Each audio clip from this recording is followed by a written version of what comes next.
Öz eşkimden, dileğimden ayrı düştüm illerleme.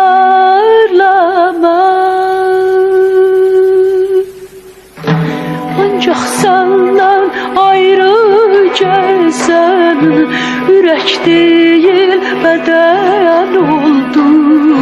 Yürek değil beden oldu. Beden oldu.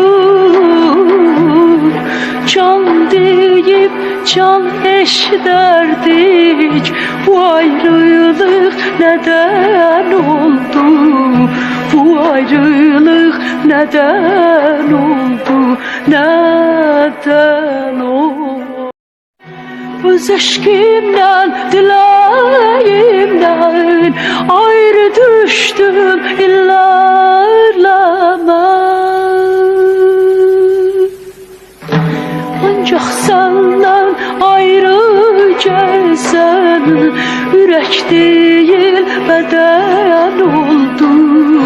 Yürek değil beden oldu. Beden oldu. Can deyip can eşderdik. Bu ayrılık neden oldu? Bu ayrılık neden oldu? Neden oldu?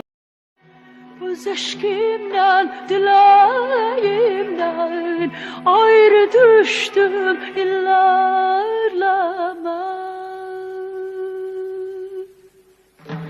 Ancak senden ayrı gelsen yürek değil beden oldu.